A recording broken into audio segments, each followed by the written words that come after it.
మరునాడు ఉదయం ప్రభాత విధులన్నీ అయిన తరువాతను సావకాశంగా డెక్ మీదకి ఒకసారి వచ్చాను. పైన ఏదో రుద వినపడ్డది. ఇదేమిటని చూస్తున్న గదా, మా ఓడపైన ఇటొకటి అటొకటి వాయు విమానాలు మాతో కూడా సాగుతున్నాయి. ఇవేమిటి, శత్రు విమానాలు కాదు కదా అనే భయం ఒక్క క్షణం కలిగింది. అంతలోనే శత్రువులవే అయి ఉంటే మన ఓడ ఇంత నిశ్చింతగా ప్రయాణం చేస్తుందా అని సమాధానం చెప్పుకున్నాను. ఇంకొక్క క్షణం అయిన తరువాతను మా ఓడ కిరుపక్కల కొంచెం దూరంలో యుద్ధ నౌకలు కూడా ఫిరంగీలు అమర్చుకొని మా మనిషిని పిలిచి మా వెంట వస్తూ కనపడ్డాయి. అప్పుడు నాకు సమీపంలో ఉన్న ఒక పెద్ద మనిషిని పిలిచి, ఈ పైన విమానాలేమిటి, అడుగున యుద్ధ నౌకలేమిటి, వాటి దారినవి పోతున్నాయా మనతో వస్తున్నాయా అని అడిగాను. అతను నన్నొక్కసారి ఎగాదిగా ఇంత తెలివి తక్కువ వాడివేమిటా అన్నట్టు చూసి, మనది మెయిల్ స్టీమరు, టపాలు వెడుతుంటాయి.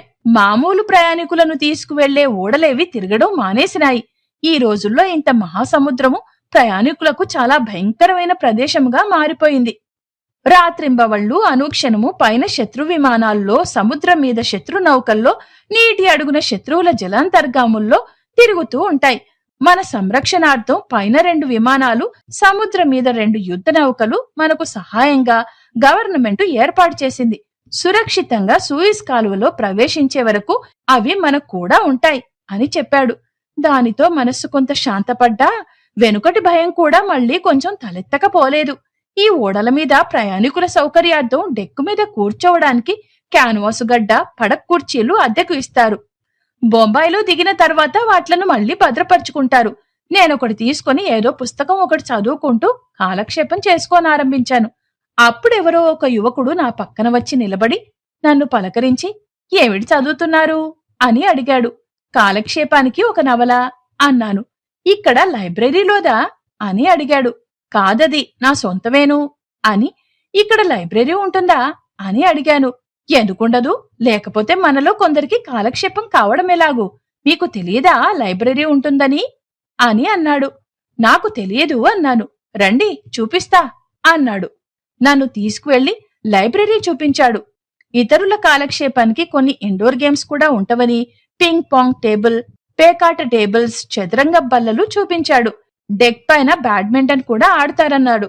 ఇవి చాలక మరికొందరు ఉత్సాహంగా స్టీమరు, దాని మార్గాన్ని, గంటకు ఎన్ని మైళ్ల ప్రయాణం చేస్తుంది, ఇప్పుడు మనం ఎంత దూరం వచ్చాము అని పందాలు వేసుకునే వాళ్ళు కూడా ఉంటారన్నాడు. ఇలా ఈ నూతన పరిచయస్తునితో కబుర్లు చెప్పుకుంటుంటే మధ్యాహ్న భోజనానికి వేళైంది. కిందకి వెళ్లి భోజనాలకు కూర్చున్నాము. నిన్ననూ గమనించిన విషయం ఈనాడు తెలిసింది. భోజనాల బల్ల మీద ప్లేటు ఓడ ఊపికి అటూ ఇటూ పరిగెత్తలేకుండా ప్రతి వరుసలోనూ పల్చని బల్లలు అడ్డుపెట్టారు. తరువాత పదార్థాలు వడ్డించేవాళ్లు పళ్ళాలు చేత్తో పట్టుకుని అవి పడిపోకుండా డాన్స్ చేస్తున్నట్టు నడవడం ఆరంభించారు. ఏదీ కాని వేళ వీళ్ల భరతనాట్యం ఏమిటి అనుకున్నాం. పోనీ ఇంగ్లీషు నాట్యమైతే మట్టుకు ఇప్పుడెందుకు అనుకున్నాము. నా పక్కనున్న పరిచయస్తునితో నెమ్మదిగా ఈ విషయం అడిగాను. వాళ్ళెందుకలా డాన్స్ చేస్తున్నారు అని. నేనేదో చమత్కారంగా మాట్లాడినట్లు ఎంతోసేపు నవ్వి,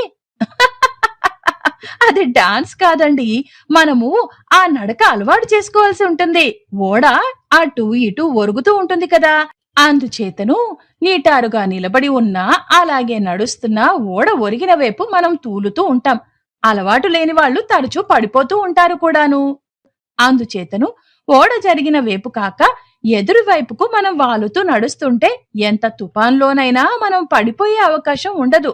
అందుకని ఈ వేళ నుంచి మీరు కూడా ఈ నడక అలవాటు చేసుకోవాల్సి ఉంటుంది, లేకపోతే చాలా ఇబ్బంది పడతారు అని హెచ్చరించాడు. కొంచెం ఇంచుమించుగా ఆ పూటంతా ఈ డాన్స్ లాంటి నడకలాంటి డాన్సో అలవాటు చేసుకోవడానికి ప్రయత్నించాను. కొంతవరకు కృతార్థుడనయ్యానేమో అనుకుంటున్నాను. సాయంకాలం 7 గంటలయ్యేసరికి మార్సెల్స్ హార్బర్లోకి మా ఓడ ప్రవేశించింది. మా రక్షక భటులు, యుద్ధ నౌకలు హార్బర్కు వెలుపలనే నిలిచిపోయినాయి. విమానాలు ఎక్కడికో తప్పుకున్నాయి. మన స్టీమరు రాత్రంతా ఇక్కడ ఉంటుందా అని నౌకరుని అడిగాను. ఉంటుందండి అన్నాడు.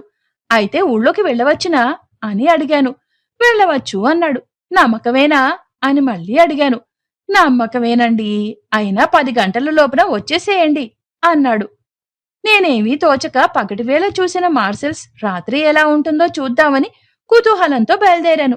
ఎంతో దూరం నడిచి ఊరు మధ్యన వెళ్లి చూస్తును గదా, వీధులన్నీ అంధకారబంధురంగా ఉన్నాయి. మనుష్య సంచారం మామూలుగానే ఉంది. నడుస్తుండగా మినుకు మినుకుమనే దీపాలతో సన్నని సంగీతంతో ఓ హోటల్ కనపడ్డది. లోపలికి వెళ్లి కూర్చున్నాను. రద్దీగానే ఉంది.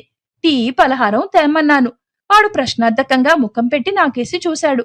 అప్పటికి నా తెలివి తెల్లారిందని తెలుసుకున్నాను. నేనప్పుడు ఆ క్షణంలో ఫ్రాన్స్లో ఉన్నానని, ఇక్కడ ఎవళ్లకు ఆంగ్లం రాదు అనే విషయం స్ఫురణకు వచ్చి, నాకు ఫ్రెంచి రాని విషయం కూడా జ్ఞాపకం తెచ్చుకొని కేవలం సంజ్ఞాపరిచేద్దంతో నా అభిప్రాయం తెలియజేసి పలహారం ముగించుకొని డబ్బు చెల్లించి బయటపడ్డాను.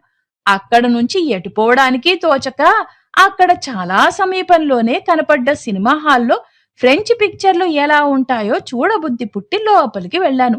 జనం కిక్కిరిసినున్నారు. అక్కడ నౌకరు నాకు ఖాళీ స్థలం చూపించాడు. కూర్చున్నాను.